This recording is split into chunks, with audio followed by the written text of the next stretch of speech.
You can't keep getting away with it! He can't keep getting away with it! He won't.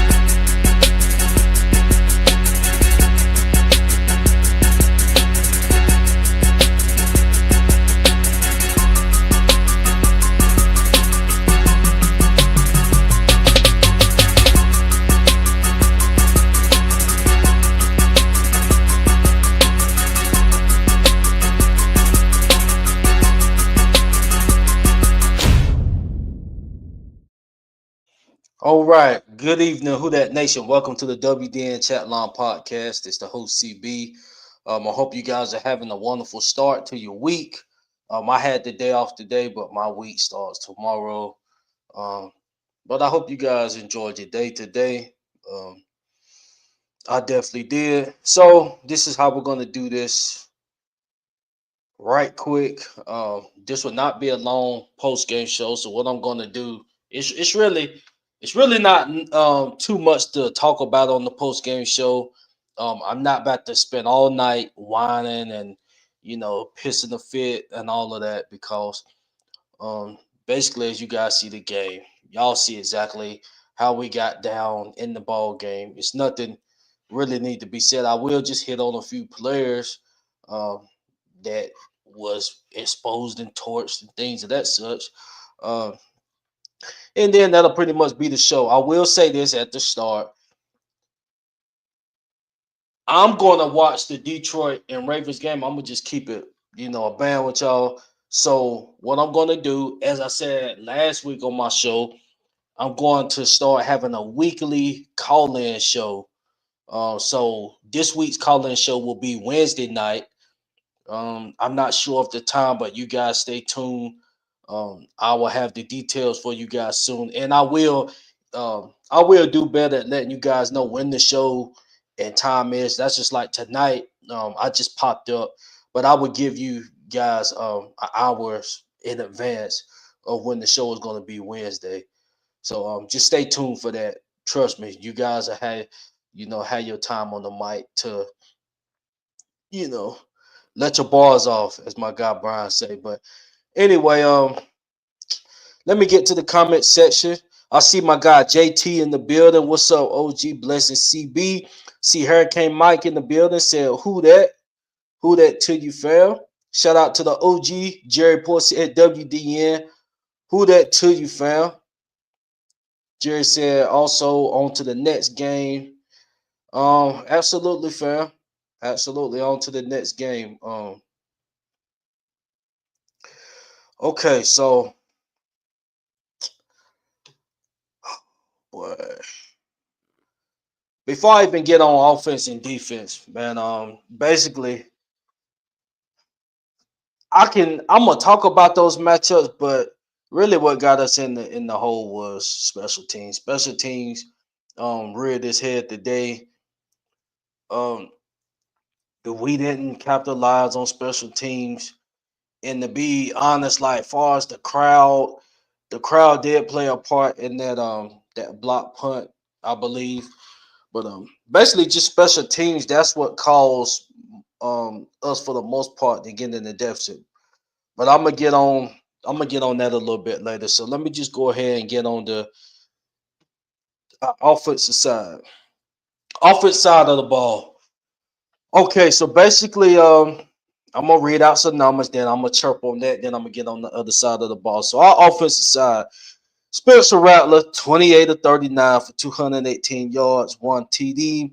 The interception happened at the end of the game. Basically, after halftime, the ball game was over. So in that type of situation, what was the score? What, three to 28 or 3-33, something like that at halftime? The game over. So you're taking a lot of chances throwing the football, and The defense know you're going to be chunking the football, and it's a high chance that you're going to turn the ball over. That's just what it is. But even at that, Rattler really didn't turn it over until late in the fourth quarter. Um, and I'm not trying to take up for him. That's just keeping it 100. Like you guys know, I'm always keep it 100. I'm not trying to take nobody off the hook. And to be honest, um, I'm just being real. Rattlers play in this game again hasn't been the reason we're in the deficits. Now, did I see a few more throws that he could have had back? Absolutely. It's a few throws that he could have made better, but in the sense, um, things that we've been repeatedly talking about for as penalties offensively, those things bit us today, and the Seahawks took every advantage off of every single penalty. So just starting offensively, let me read some more stats. AK 18 attempts of 42 yards, 2.3 yards a carry. That wasn't hitting on nothing. The run game, they shut the run game down. Kendrick Miller had 7 attempts for 27 yards, 3.9 a pop. Okay, decent. Brandon Cooks had 3 receptions for 24 yards. Jawan had 6 receptions for 51 yards. AK 1 reception. AK having 1 reception. That's not winning football for us. Chris Olave had 10 receptions for 57 yards. Now I want y'all to let that sink in. 10 receptions for 57 yards. And this supposed to be our number 1 receiver. So let that sink in while I read some more. Shaheed had 4 receptions for 42 yards. That's 10.5 yards a pop compared to 5.7 yards a pop. And then Jack Stoll had 2 receptions for 21 yards. So basically, that defensive line, it was concerning for me going into that game. They was up in our guys' face, stopping the run game. So when you shut out the run game, now Rattler has to throw the ball 39 times. And a lot of that, I know we was behind. So I know that's why he had to throw the football as well. But so we had that shutout. And I will say, once they scored the first touchdown, I believe it was either second or third possession. We got the ball. We was moving it a little bit. Got to a fourth down, and what happens? We done the little Philadelphia little QB thing. I forgot what it's called. We executed it. He would have had a first down, but what happened? A false start. So now it's 4th and 5. We punt the ball. What happens when we punt the ball? It's either the block punt or the punt return for a touchdown. Like stuff like that. So a penalty in that possession, which we converted and got the first down, that was basically the whole afternoon. So no run game. Going to the receivers. Well, you guys know the penalty stood out. So false start. Kelvin Banks. He's a rookie. Yes, I'm gonna get on him a little bit. He got to clean that up. But I'm gonna be honest. The first 2 games, I think Kelvin Banks been doing exceptionally well. These are the things I look at. I'm not about to hop on Kelvin Banks and be like he garbage. He lost us. No, that was 2 poor decisions he made. As a rookie, I expect a rookie to make mistakes. So then now we 0-3. So when we look at the first 2 games, and I'm talking about offensive side. So now we went up there, we got our butts whipped, but the first 2 games we was in positions to win the ball game, and as an offense, we didn't execute. We didn't help Spence out at all, dropping passes and Olave not getting open and things of that such. So now we get here, we get worn out. Now we're in a 3-0 deficit. And then this time, these penalties that was happening in games 1 and 2 offensively, these really resulted in points. It resulted in points on the board. So I'm gonna get to the comments, man, before I move forward to the wide receivers. But basically, the run game was just shut out, man. And like I said, you guys seen it. Like, is it really too much to be talking about. I'm not about to whine and stuff tonight, man. I'm gonna be honest. I didn't expect, and this is for the 100th time I'm saying this. I didn't expect us to be, in the division fighting, possibly winning the division. I didn't even have us in that realm, but the way these 3 games has went, or just minus the, just say we took an L with Seattle. Okay, we took the L with Seattle. So games 1 and 2, we could have been 2-0 in those games. We didn't take advantage of Brock Purdy being out. Game 1, you seen what happened with that. We didn't take advantage. We didn't take advantage of that. So then we go up to Seattle, lose. Now we got Buffalo coming up, and I won't even get into that. Because Buffalo and Seattle, to me, that's 2 different type of teams. The Bills is on another level right now, and I'm just being honest. But I'm not discussing that at this moment. But that's what it just makes you look back at games like this, games 1 and 2, regardless of how I thought the team was going to be. I didn't think we was going to just lose every game, but the way things is about to pan out right now, we definitely 0-4 is definitely looking at us in the eye. Unless we just pull an upset, that's the only. It's going to take luck or upset or Josh Allen's them just not coming out to play, and those type of games happen. But far as like Imano, we already know what's about to go down. Okay, JT said we don't have dogs on our team. We don't have no dogs on our team. We have puppies on our team. We have puppies, and that's defensively. And Alante Taylor, I'm getting on him too.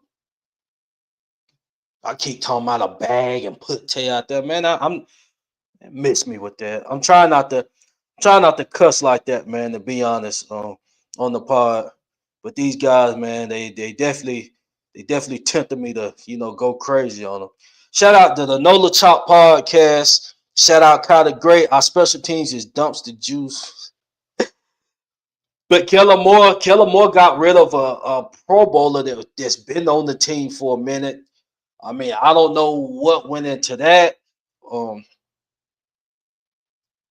Definitely his vision wasn't there, and it exposed ourselves against a good team. Against a good team, it exposed ourselves. So you don't think the next team and the next team that they're going to look at that special team and be like, okay, we definitely can work with a special team. So let's just make sure our punt returners we get our dogs back there and make sure we execute on this end. We can get points off of the special team. You don't think the next teams is about to do that? Absolutely.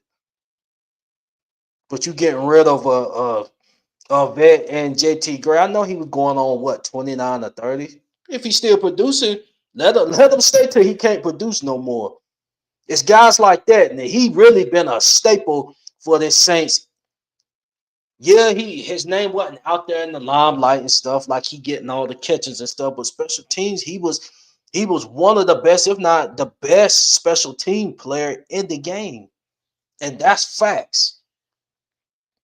This guy done made like 4 or 5 Pro Bowls on special teams. But this is the guy we let go. Okay, I see Miss Dana in the building said, who that family? Who that family? Miss Dana said, we don't have any talent. We definitely don't have any talent, Miss Dana. We definitely don't.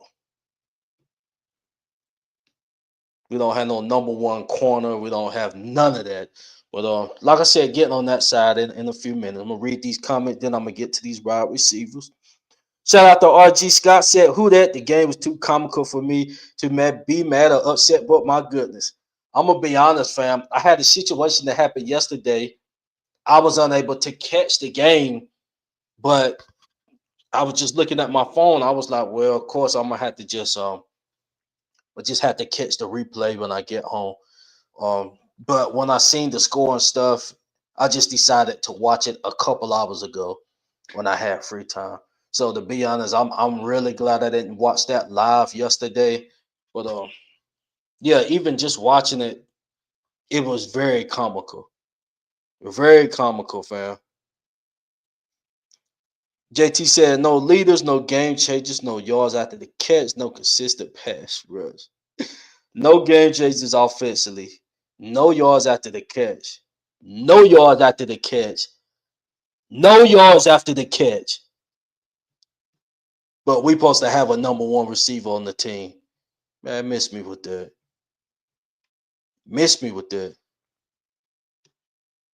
Miss Dana, okay, I'm gonna pull that comment back up. Let me just read a few more. The game was over after that 95-yard punt return for a touchdown. Yeah, it was over, fam. It was definitely over, fam. JT said this is not Kellen Moore team. He inherited those players, Kellen's players in the drafted players, and a few free agents. This is not Kellen Moore. Yeah, for the most part, it's not his team. For the most part, and that's fair. That's fair, JT. Now you really making me think about it because would he have had Kool-Aid out there as the number one? I mean, he was assisting with hyping up Kool-Aid. And like I said, we're still on the offensive side, but these are just things that you made a good point. This is really not his team. Players like that is out there. Killer Moore didn't, he didn't come in and say, okay, let me draft this dude, or let me trade for him. He really didn't do none of that. The guys he traded for was like some solid pieces, and that's what we really could afford to do at the moment. Now, with that being said, the way the cap is looking, that's off season. Mickey, if Mickey gon' I be Mickey gonna have to walk away. That's how he gonna get out of here. So far as me saying Mickey need to go, I'm not saying that until this guy get out of here. That's just a loyalty trait that the Bensons done gave him, and Sean would have had the same way. You see, Sean, he left because he wanted to go. So that's something totally different. Mickey wants to be here, so why he here? It is what he is. So besides all the BS he does, he's been doing with the team. And really, just to hit on Mickey just for 2 seconds. All this, I know it's some players saying like, Mickey is one of the best with managing. Okay, Mickey did do good with getting us under the cap, but at some point we still had to pay for it. So, like, what is we talking about? And then we execute when he put us under the cap. Did we bring in the right pieces? Absolutely not. So he done what he done, putting us under the cap. But you're the guy that's writing the check for guys we supposed to bring in. And to be honest, I think every GM in the league is mathematically smart enough to get their team under the cap if they need to do so. I don't think that's just a individual trait. We just happen to be in position to where Mickey had to do that if we wanted any chance to bring in somebody. So, miss me with that. When it happened, we was like, yeah, but to be honest, he had to do that. Or the team had to be under the count before the start of the league year. So that was nothing exciting or anything. Like, yeah, we was able to keep this and that, and then what happened? Maybe we should have traded off those guys and got some decent draft capital before they got to the age they is now. Maybe we could have traded a Cam Jordan or a AK a few years ago and got a sack of the third. But at this point in AKs, if we try to ship them off now, they're gonna be wanting no higher than maybe a fourth. I don't think nobody's not going for a third or better for AK. And it ain't because he can't perform, it's just the years on his belt. So that's just the position we're in right now when it comes to the old heads. But I just wanted to just say that on Mickey. Because it's some ones that's taking that, oh, he got us under the cap and made some space. And then what happened? He was behind signing that pencil, breaking guys in. So you can get us under the cap all you want, but when it came to scribbling that pencil for particular guys you brought in, nothing helped out. So miss me with that, man. So the ones that want to clap for getting them under the cap, okay, whoop-de-doo. But looking at players in the draft and all of this stuff, you really you the shot caller. I know Sean was here and all of that, but really you could have pulled Sean aside when he was about to get Davenport. Been like, hey man, what the F is you doing? Like, what is you doing? You really about to get a guy that got potential, and we can take a chance on him. Had him sit behind Drew Brees, but you were scared to just hit him across the head. Right? Could be like, hey man, we not gonna do that. So that's basically where we're at, and that's facts, man. That's facts. We could have had Lamar Jackson. Lamar Jackson about to play right now on prime time. We could have had that guy. Just imagine, and I'm gonna say this, man. I'm gonna keep it moving. Like I said, the post game is really not a lot to even discuss, but I'm gonna discuss, part of the game. But look, the thing with Lamar Jackson, if you think about it, he really didn't take off like that till like his third year as the QB. I'm talking about as starting for the Ravens as the QB. Like that's really when he started taking off and stuff. So imagine if he would have sat behind Breeze a year. I don't think it would have went 2 years, but just say a year compared to sitting behind Flacco. You don't think Drew would have been working with him on his accuracy and stuff and like his IQ and stuff? He got it now, but I'm just saying, like we had the guy right there. We had a franchise QB right there. And this is where we at right now. We got guys, we sit here talking about some Tyler Show. Tyler Shuck. They miss me with that. Okay, man. Reading this comment, then on to the receiver. RG Scott said, hopefully next week will be a track game for Buffalo. I mean, hopefully, fam. I mean, if it is, then we'll be 1-3. But just looking at how the team was operating, we couldn't. We may just say if we do squeeze off, the reason behind that is going to be because the Bills didn't come out to play. That's the only way we probably squeeze something off like that next week. But just these first 3 games, undisciplined football. That's basically the writing on the wall for this. Undisciplined football. Guys dropping passes and then penalties and then when the young guys start doing it, now we all on their neck.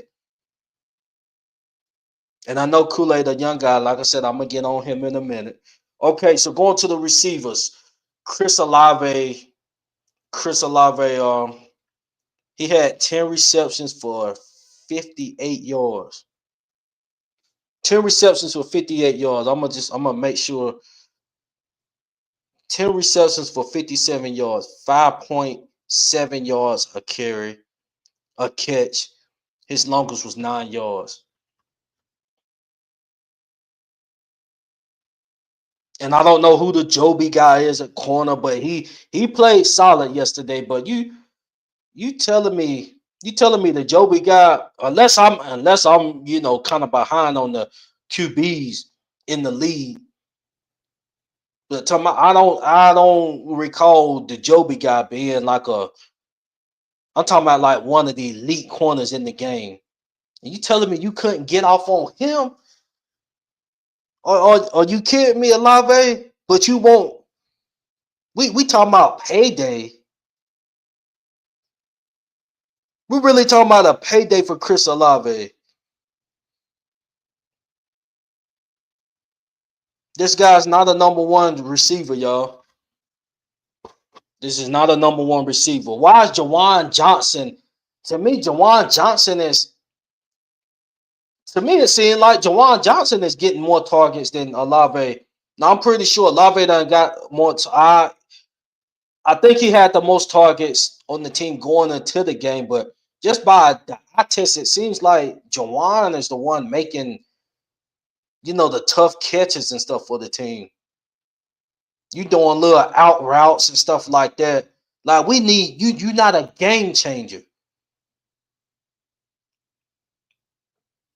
So what Mickey is about to do, just say Chris Olave get around 8, maybe 900 yards. He gonna be trying to throw the bag at him.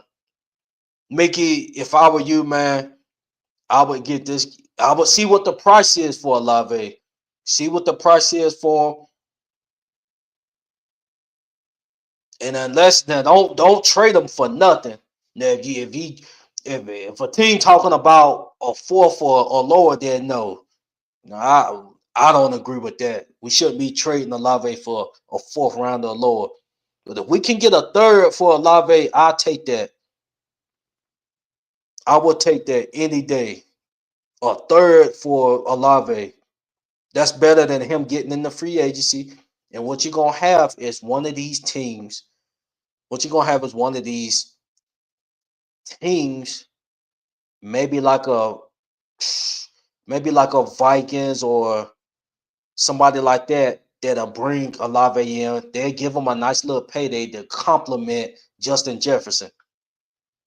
A team will give him pay him pretty nice, not elite receiver money, but a team would definitely take a chance on Olave to be a compliment to somebody, unless it's a garbage team that'll overpay for him. But to be honest, we don't need this guy on our team beyond this 25 season. Because if he's on this team beyond the 25 season, him and his agent gonna think that he worth this, and like, come on, bro. Come on, bro. Let's just keep it honest. JT said we don't have a number one wide receiver, no number one corner, no number one tight end. And that's facts, fam. No number one tight end, no number one corner, no number one wide receiver. So we basically got two number two wide receivers on the ball club. And really the yak yards, he's miles ahead of Olave in the yak yards. Unless I'm tripping. But the eye test, Olave's yak yards is way better than Olave's. Shaheed had 4 catches for 42 yards. That's what, about right at 12 yards a pop. Right at 12 yards. Let me look at it. Okay, Shaheed had 4 receptions for 42. That's 10 and a half yards a pop. That's first down. That's first down catches right there. That's better than 5 yards a catch. Miss Dana said we don't have a number one at anything except running back. And that's a fact. And we're now, as far as the QB, I'm gonna take that out because right now the QB, we kind of in a, how do you say it? We're kind of in a like a QB test or something. However you want to say it. But I'm gonna take QB out the equation, and I'm gonna just see how Rattler plays out. But I will say with the QB position now, in hindsight, like, do we got a elite QB or something like that? No, we don't have a elite QB at the moment. Now we'll see how he plays out. But I will say Spencer being involved in these losses, I can't. I'm not gonna stand on that. I can't stand on that because my eye test don't show me that he. Now I'm not saying he played perfect. Yeah, it was, especially the Seattle game. There's a few throws he could have had back. Like any one of us can say we expected to see a few, some bad throws from Rattler. This is basically, I know he got in last year, played some, but he had we talking about this year. Like he had guys worse than what we got out there now. AK not out there the majority of the time. AK was banged up during that time. So, as far as the QB, the verdict is not out in that position. I'm not even going to include that position, but everything else, we don't have a number one anything except, and I'm talking about skill position. Number one anything except running back. As far as like Kevin Banks for Walker, I think for Walker can. I'm not even counting the line. I'm just talking about skill position. We don't have We don't have a number one at nothing, like you said, Miss Dana, except running back. We don't have a dog at linebacker that other teams. JT, we don't like who over there. Who over there is the team? Like, hey, take him out of the game. Like, take him out of the game. Ain't no team saying that. And there's no disrespect to Mario. The Mario, he's starting to get on the Cam level in my eyes. And what I mean by that is, far as my expectation, I'm not expecting the Mario to be at a Pro Bowl level. Really, what I expected going into the season was for Pete to take that next step ahead of the Mario. And he be that guy that we fear. He be the guy that teams fear, but we don't have that. We don't have that, JT. Man, they looking at Pete Warner and saying, man, that's lunch meat. Let's get through the whole man. Truck this dude. That's what they saying. Run a little ISO up the hole, man. Pete Warner ain't about to send me back to the huddle, man. Man, straighten my helmet up. Gonna run right through that little boy. That's how they talking in the locker room when they got the film on. Big facts. So, like I said, for skill position, really nothing occurred, man. At the skill position, the running back position got shut out. Spencer did all he could do. Like I said, there was a few throws that he could have had back, but that's to me, that's just part of the process. I expected Rattler to come out, at least at the start of the season and had some bad. That's part of the work in progress, part of progression. You're gonna have some ups and downs. But as far as turnover, really, that turnover at the end of the game, he hasn't turned the ball over in my eyes, because I really don't count that turnover right there. That turnover, it wasn't a 3-point deficit we was in. It wasn't a 7-point deficit we was in. It wasn't a 5-point deficit we was in when he had the ball and turned it over in crunch time. But then that's another thing. Why do we got Spencer in those positions when we got some vets on the team that should have had us out of those positions? Guys that, talking about payday in training camp, talking about you want to prove that you're worth, you ain't proved nothing, bro. Olave, you ain't proved nothing, bro. Blake Group, it's time for them to bring in, I don't know if Charlie Smurf, if that's how you say his name, I don't know if he done got picked up by a team, but it's time for him this week to go ahead and bring him in. Let him stand on the sideline and watch Blake Groupie this game. And then the Blake Groupie, if he want to shank another kick, it don't matter how the game was going. That's beside the point. When you get out there and kick the freaking field goals, make the field goals. And that's crazy. What was the difference from last year to this year? Last year, you was looking really solid last year. So I don't know what happened this year to why you can't go out there. Is you trembling? Is you shaking? Like, are you nervous because you got the C on your chest? You got the C on your chest because the coaching staff believe that you can go out there and put us in position. That's what you showed last year. Now you out there shaking in your pants. You shaking in your pants, bro. OG said Charlie Smith or Smurf, how you say it. Bring him in, put him on the sideline if you're not going to make a change this week anyway. Something got to happen now, man. Like I said, it doesn't matter how that game went. This is your third game missing a field goal.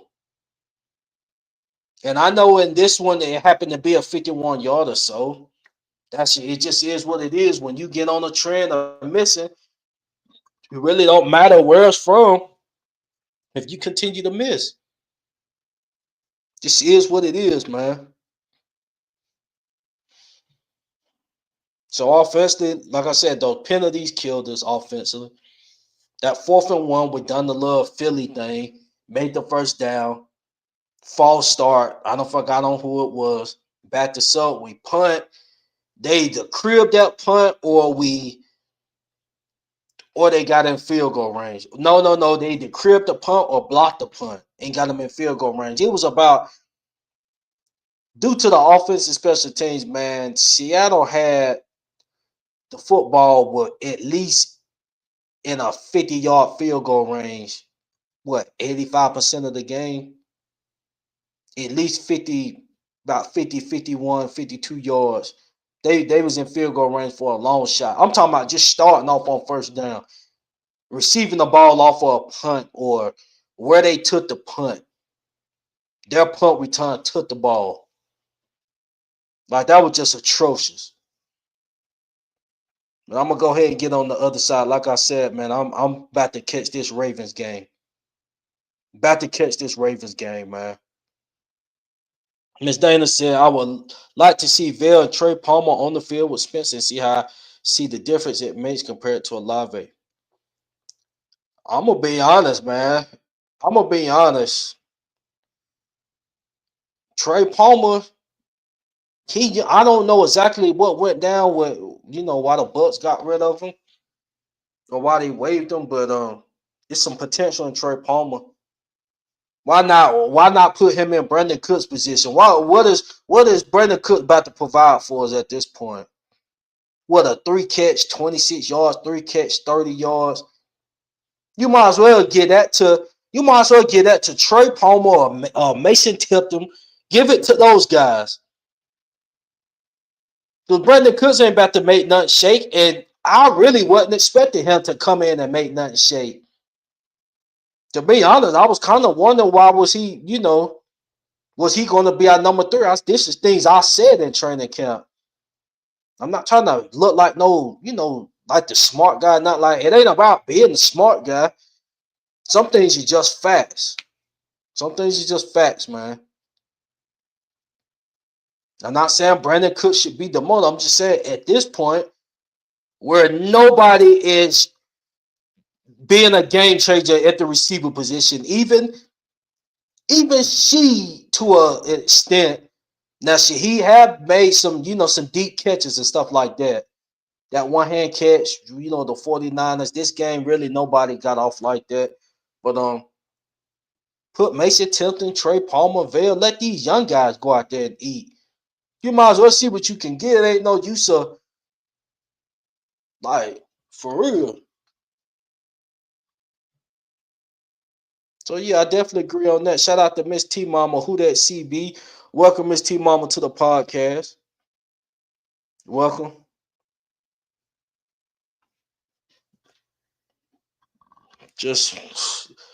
I'm not going to say disgusted because, like I said, I'm not even shocked that. I'm not shocked we're in the position. But with that being said, given how the Cardinals game played out when we was in position, the Cardinals game, we had vets not helping out Spencer Rattler. So, yeah, that's going to be an issue for me. If we would have went out the Cardinals game and just say Spencer was having his little rookie mistakes and, the rookies was, getting torched and all of that, then I would have a, little different say in it. I wouldn't be affected as much because it's just part of the process, part of the rebuild process. But when you got the Jawans and the Laves and guys like that, that's supposed to be a solidified starter, so they say solidified starter, and you're not even helping your quarterback out, then that's an issue for me. And then you go into the 49ers game. Brock Purdy not there. George Kittle not there. Brandon Ayuk not there. So really the only focus as far as game changer is McCaffrey. That's the only guy you got to worry about. And we still let Matt Jones get off. No turnovers. I think he's like 14 or 18. Close to 300 yards. Then we come to this game.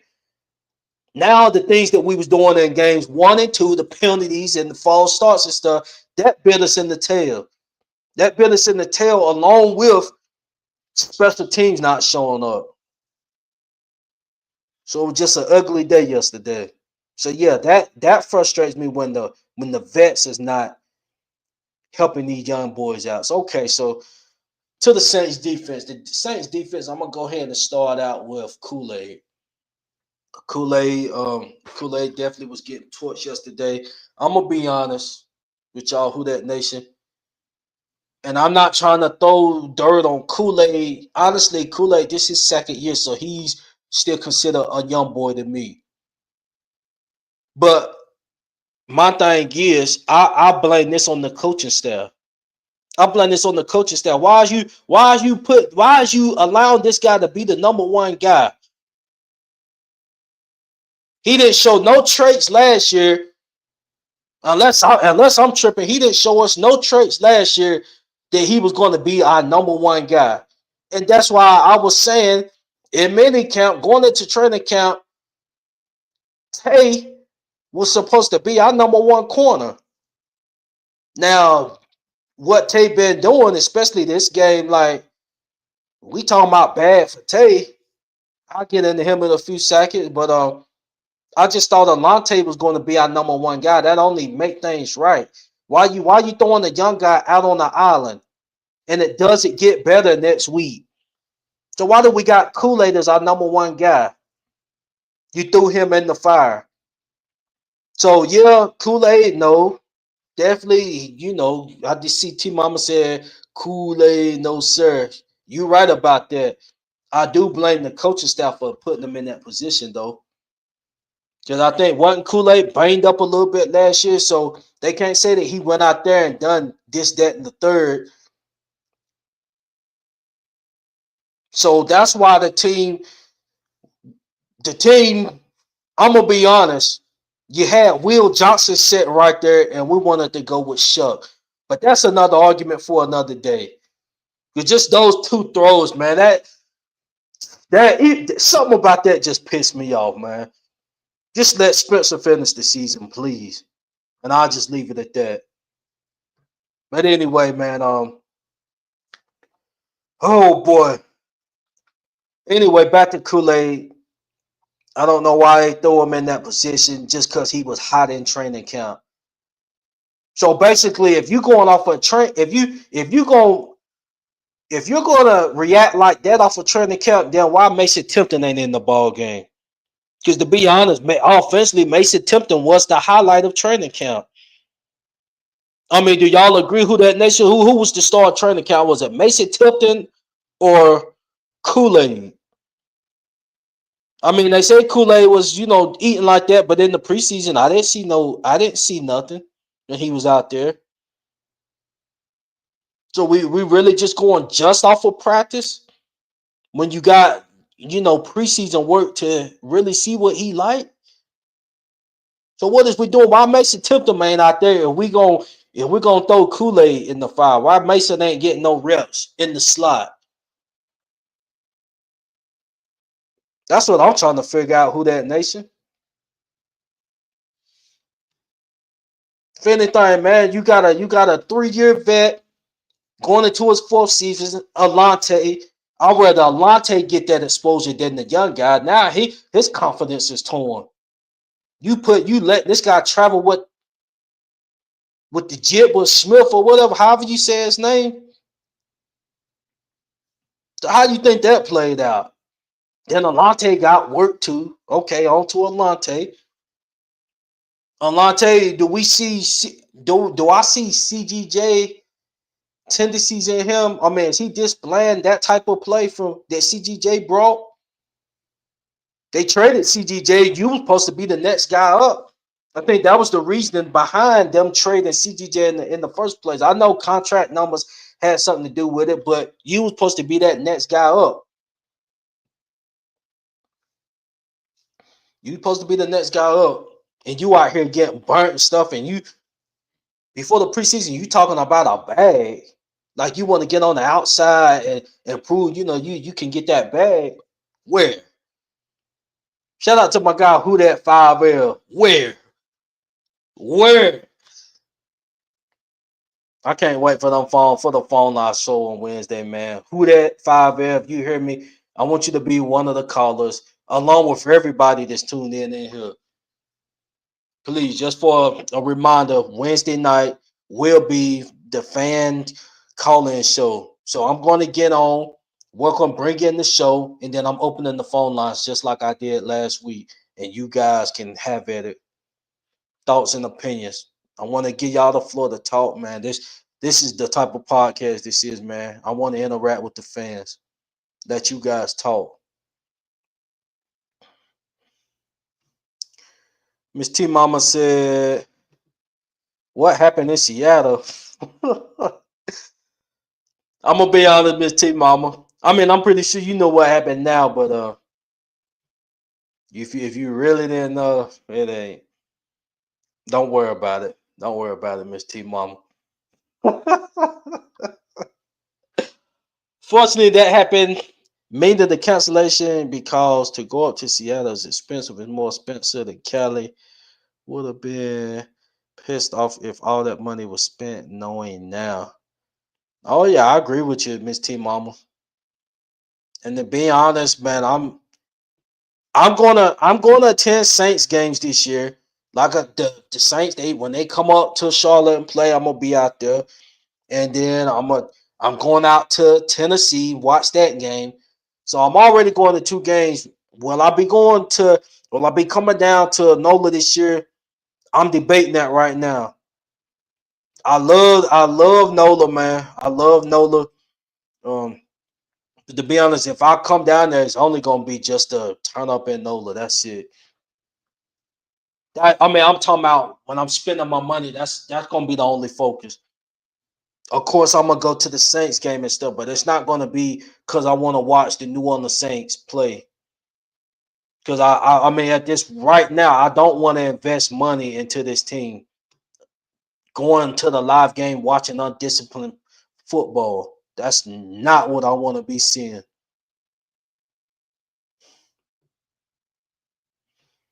JT said, everyone, those reporters say is the darlings of the camp is not true.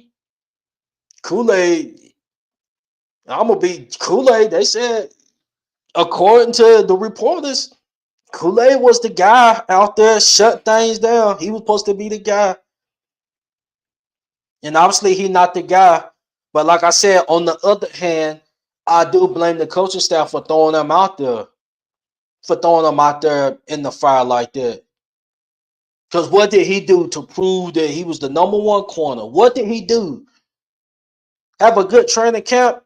And I'm going to say it once again, if Mason Tipton isn't out there in the lineup, why is Kool-Aid? Because Mason Tipton was out there balling.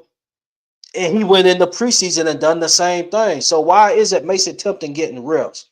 I'm kind of thrown off by that. But we're going to throw Kool-Aid out there as our number one guy. Confidence shot. Young guy, but confidence is shot right now. You out there getting smoked. You getting smoked by the Who That Nation. One lens, I can understand you get smoked.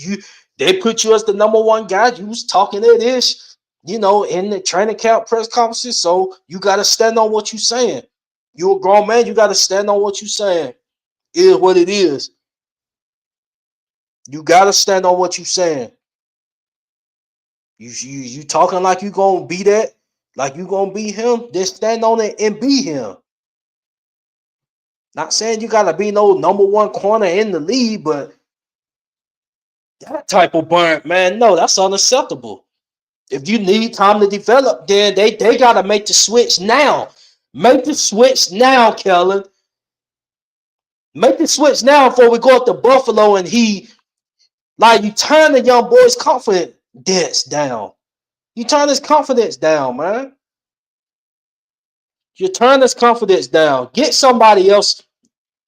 Isaac Yadam, we don't need him in there because the more snaps and reps he get, I still hadn't looked into the draft pick. It's something with a draft pick with him.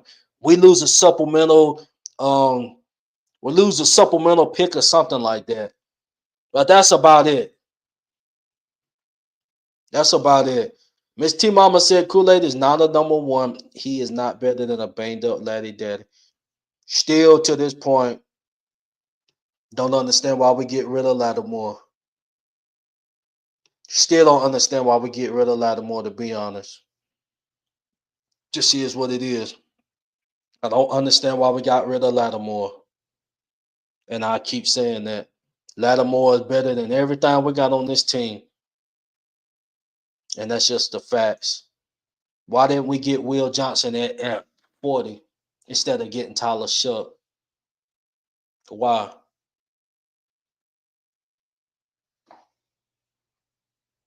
These is the kind of questions we're getting asked.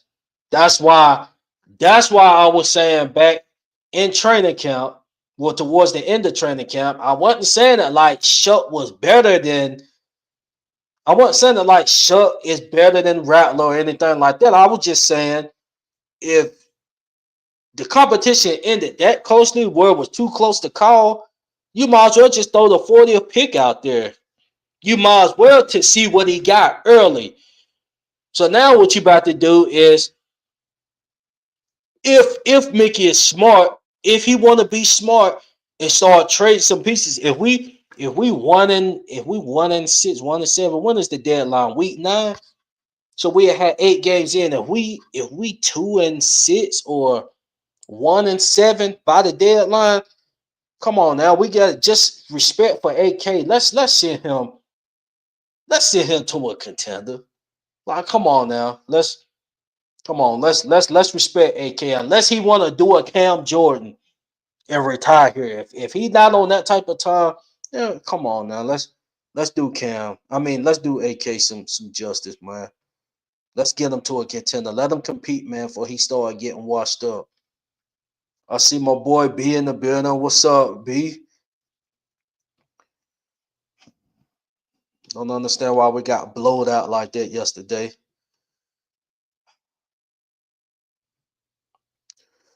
T Mama said, I don't know either or JT Gray. Yeah, I don't understand JT Gray. I was saying that at the beginning of the show. But I know Keller want to put his guys out there, but why not just leave JT there and put your guy alongside JT? Because I mean, honestly, even before this ball game, like who was out there, special teams, who was out there really making something shake in JT's position, in JT's great spot? Who was standing out? Because I don't know. I don't know. JT was making the name stand out in the special team. And that's just being honest. Miss T Mama said, I'm going to be so sad if they get rid of AK. I mean, yes. Yeah, I will. I will, because AK, to be honest, he deserved to at least been in the NFC Championship. And he had multiple chances to be in the NFC Championship.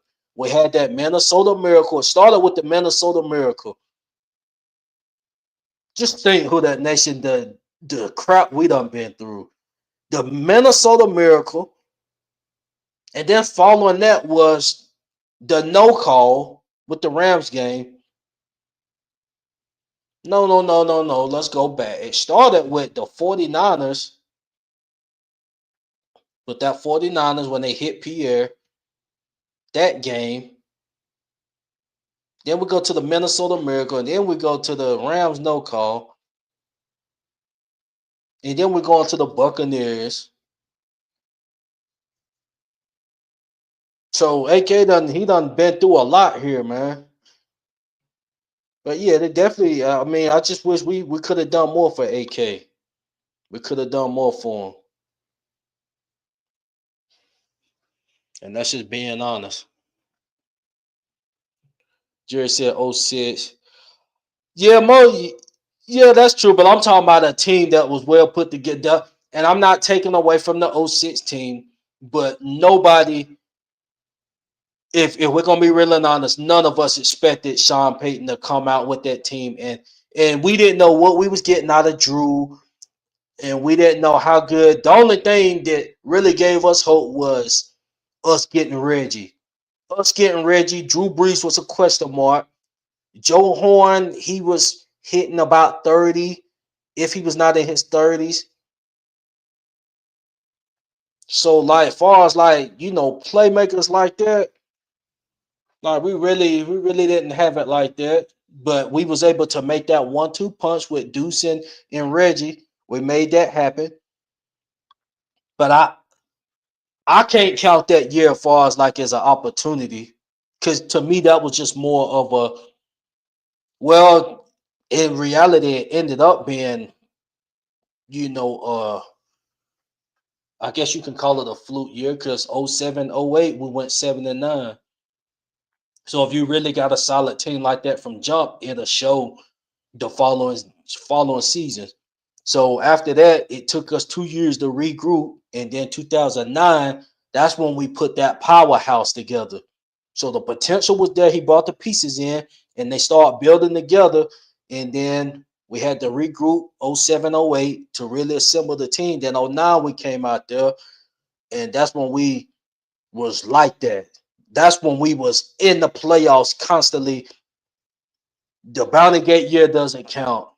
Okay, now those the 2014 through 2016, that's when we had the worst defenses in NFL history. So yeah, that's what kept us out. And that was on the coaching staff. But besides like those 4 seasons, we had 12 seasons. He was here 15 years. We had 11, 12 seasons where we was in the playoffs under Sean Payton competing.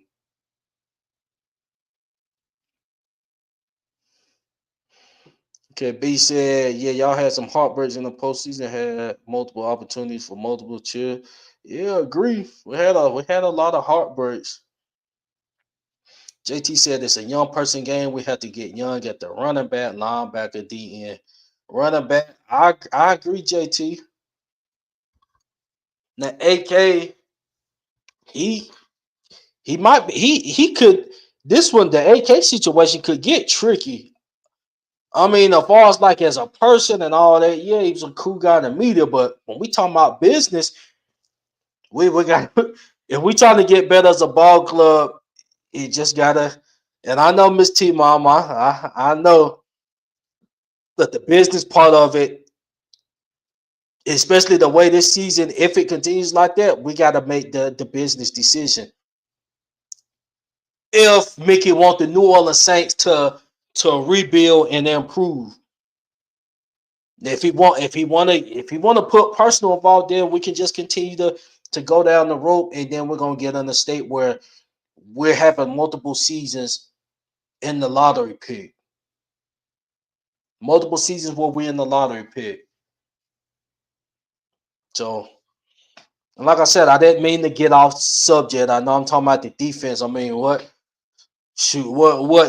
defense do we want to talk about?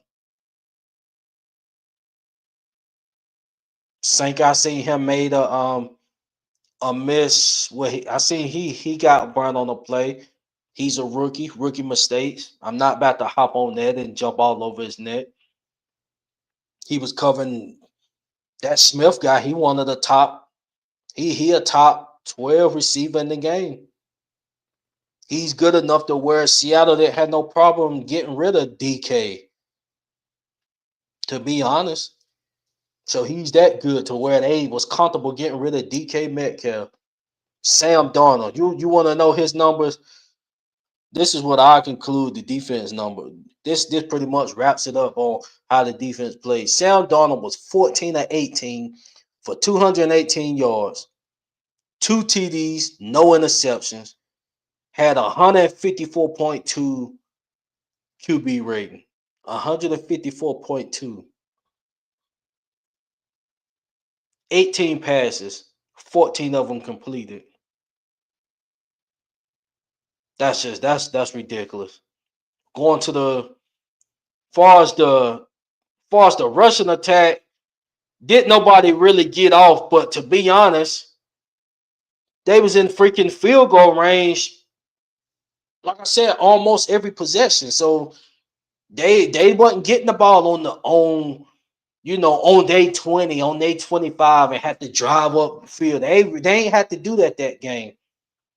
They was getting the ball where they had to travel 20, 25 yards in this touchdown. That's what we gave to them yesterday. Absolutely pathetic and atrocious. The Smith Najigba, whatever, he had 5 catches for 96 yards. So that pretty much just tell what kind of day Kool-Aid had. Alante got in on some of that smoke. Sanka got in on some of it. Sanka, rookie, I'm gonna give him a pass. He wasn't even expected to start this season, so he got thrown in there due to injury, and he been playing solid. He just got burned on that play. It's gonna happen. But Alante, this the guy that talking that tough talk, talking about he want the bag and okay, stand on it, stand on it. He didn't stand on it. He ain't stood on it yet. Game changing plays. CGJ was making game changing plays for us. Other than that sack it with the Cardinals, what else have he made? A pass deflection and what else? Two plays only come up to me. I'm talking about game changing plays. Unless somebody can, say something, I don't know. Okay, so that's pretty much it. Everybody else, had 30, 40 yards. But like I said, the number speaks for itself. Sam Darnold was solid. I ain't taking away from him, but he's not no elite QB. That's elite QB numbers. Over 200 yards, didn't even throw 20 times. Just pathetic. JT said, don't wait till he is not worth nothing. Talking about Alvin and Pete Warner and Brazil. We need high draft picks. That's a fact. For some reason, and I'm not talking about. I'm talking about the Twitter Saints fans and the social media Saints fans. They somehow think that we still got a chance to compete when the writing is on the wall. Like this team, including the vets, nobody is going to get off like that to where we about to be winning football games. I'm talking about the amount that's going to put us in position to win the division. And the way it's looking, you see how the Panthers got off yesterday. I didn't watch that game, but who knows if that could be a point where Bryce them like, man, I'm tired of this, and they's taking off. We might be the worst team in the division. I don't know. That's why I'm not getting on no round tables, no NFC South round tables. If I get on there, it's gonna be all peace talk with me, because peace and realistic talks. What I'm about to go on there and debate. Debate? What am I debating? Just being honest. I was gonna have a round table before the start, but I have a round table near the halfway point of the season with my own with podcasters within the fan base, and just see where their minds is at. Do we need to make a move at the deadline, or you know how what are we looking at? Who looking hot in the college class? Let's go to the top 5, top 10 best players in college ball.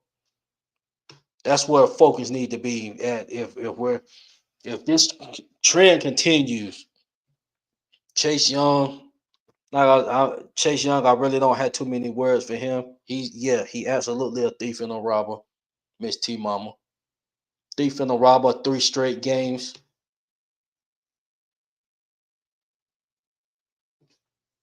Cam Jordan come out and he have a heck of a game. Now the coaching staff want to just continue to set this guy up. They expecting Cam Jordan to consistently do that. It's gonna be a game here and there. He might have another game here and there where he had 2, maybe 3 sacks or something. Like it's gonna happen when you got a player like that that's been there and done that. You can take a Calais Campbell. He 38 years old, definitely over the hill from primetime Calais Campbell. But you're gonna have a game here and there where he gonna wreak havoc. That's just what it is. All great players is if you're playing that long, you're gonna have a game here or there, but a consistent no. That's why when guys is of that age, they supposed to be rotating in and out. They don't supposed to be getting every snap. Because when you rotate in and out, that keeps your body fresh. They're capable of maybe producing an old self type of play. The chances are higher compared to being out there every snap count, like they got Cam doing. That's pathetic, but it is what it is. His T Mama said he lied and said his injury wasn't bad, but 3 weeks. 3 weeks. And I don't even know how it happened. How did it happen to that nation? I don't know what happened. JT said, right now, every team in our schedule is checking us with a win after yesterday. We went up against Matt Jones. Matt Jones and company beat us. No Brock Purdy, no George Kittle, no Brandon Ayuk. Jawan Jennings was questionable coming into the game. So he sucked it up and played through an injury, and he was still getting off. Like, what is we talking about? What is we talking about, man? Shout out to my guy WD said, is it really theft when the Batman handing him the bag? You right. You right. This common law robbery right here. So they in on the theft, man. They in on the robbery. They in on the robbery. Mickey the one that handed him that bag, the 3 year, what, 54 million, 17 and a half a year. What? 17 and a half a year? For what? Where the stats at? Where? Where's the numbers at to prove he getting 17 and a half a year? Now that's something to laugh about, man. That's why I said, at some point it can get comical, man. It's definitely done got comical, within the fan base. Definitely done got comical. WD said horrible contrast. Gottschalk, Chase Young, Jawan, Cesar Ruiz. Cesar Ruiz, we need to be finding a trade partner. Seeing what we can get for Ruiz. If we get a fourth, if we can get a fourth for Cesar Ruiz, we won. If we can get a fourth round draft pick for Cesar Ruiz, we done got off. So they need to look at a team that's down on offensive lineman and let's try to finesse them. Try to finesse. Hey, we got a guy right here. Let's try to finesse a team for Ruiz. Because we know he ain't deadly squat. So WD said the devil himself is in the chair of the front office. That's a fact. But you got cats, the ones that want to defend Mickey is sitting here talking about he got us under the cap. He had no choice but to get the team under the cap. So that ain't really saying nothing. He got us under the cap, and then when we had a little chunk change to get us somebody, what happened? So it's guys you could have been getting rid of guys soon. You could have pulled Sean and Personal. It got in the way of Breeze. If we're gonna be honest, Personal got in the way of Breeze. After that 2018 season, after the 2018 season, well, the draft pick where we were supposed to have Lamar Jackson. After that season, Lamar was supposed to be taking reins for the New Orleans Saints. And Drew Brees was supposed to be headed out in retirement on good terms. He still left on good terms. But I'm saying we would have had our successor to have a year to learn from Drew Brees. He learned from Joe Flacco, and you see what he got. I mean, yeah, the talent, some things you don't even have to. But I'm just saying, just to be in the room with Drew Brees. Like, come on now, what is we talking about? So we had chances to, but you got guys. This is where Sean Payton he took a gamble, and then when it all crashes down, and now you seeing that Lamar Jackson is out here turning up. Now you want to leave. Now you want to leave. So now you behind Mickey backloading these contracts, backloading Drew's contracts to try to thug them out some more, and this is where we're at. This is where we're at. Now we got a high second round draft pick that's probably gonna be on the bench the whole entire year. And the only way he come in is if we're probably like 1-7, 1-8, or something like that. But to be honest, that's gonna be unfair to Spencer. Spencer, the way he playing, keep him in the whole year. You just gonna have to eat that L, Mickey. Eat the L. And I ain't trying to be negative against Shuck or nothing like that, because he ain't had his opportunity to come in and play in the regular season.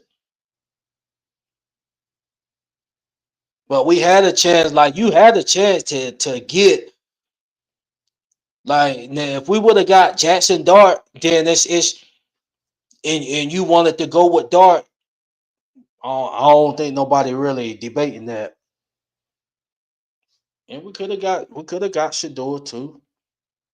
I mean, and I'm just saying this: the way the draft went, we could have got Will Johnson at 40, round 3. Then we had 2 picks in the 3rd round. We could have got Shador in the 3rd. He dropped to the 5th. Y'all NFL executives, y'all talking about don't pick the guy, don't pick him, let him drop. Like, that's what we doing. Mickey should have been in there and been like, man, bump what y'all talking about. We trying to win. Like, we see what he can do for the future. That's just honest, man. That's just keeping it 100. You had a chance to, and really, you had a chance to get here. Shador is better than Tyler Shuck. I'm talking about right now. Now, can Tyler Shuck turn out to be a good QB? Absolutely. But I'm just stating out points, man. This is just facts that, you know, we may tend to overlook. And this is what's happening under Mickey Loomis. You know we need a freaking QB, or at least to bring one in to compete against Spencer Rattler. And you telling me you Shador got to the 5th round and you didn't get him? Like, what is we talking about? And honestly, we could have waited on Shuck. We could have got Will Johnson right there and got us a cornerback to help the competition. Not just handing guys. Kool-Aid didn't earn the #1 spot, in my opinion. He didn't earn the spot. Now, am I going to close the book completely on him? I'm not going to close the book on him, but do he need to be our #1 QB at the moment? Absolutely not. He need to be QB 2 or better. I mean, 2 or lower. And to be honest, the way it's looking, I don't even think he need to be starting right now. But who else do we have? You put Yidam out there, like I said, man, we lose a supplement on him. Something dealing with the Adebo move. So just stuff we got to think about, man. They don't need to put Isaac Yidam in there. Go ahead. What is it gonna hurt to put Quincy Riley out there? Start him out there next game.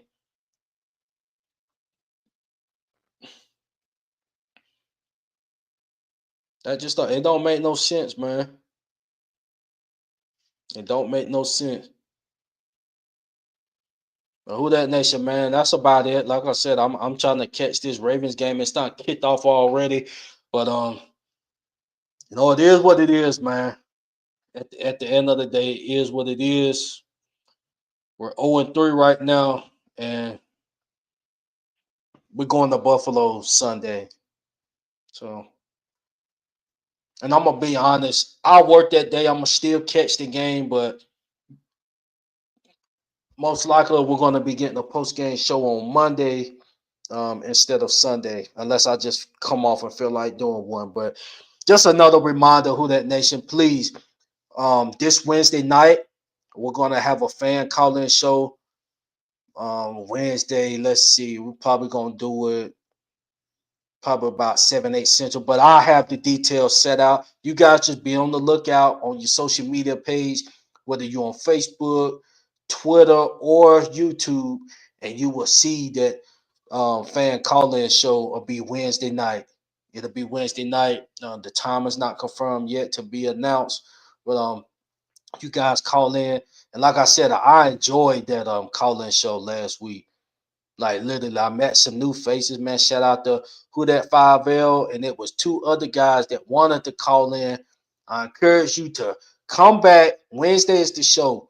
Wednesday, I'm doing less talking. I'm letting y'all come in and talk. And if y'all want to ask me something and make me talk, then I'll talk. But this is going to be you guys' show. I just want to start getting interactive with the fans. So some podcasts, you can't even, you don't have no shot of calling in or that's nothing that they do. But over here, I'm doing that. That's what we're gonna do over here. Shout out to Uptown. Uptown couldn't be on the night, but yes, that's what we're gonna do Wednesday, and we should have Uptown on the show as well. If not, your boy CB will be here holding it down. Just to be sure, like, subscribe, and follow the page. I appreciate all of y'all that tuned in. This is the WDN Chatline podcast, and it's always who that, and I'm out. Who that?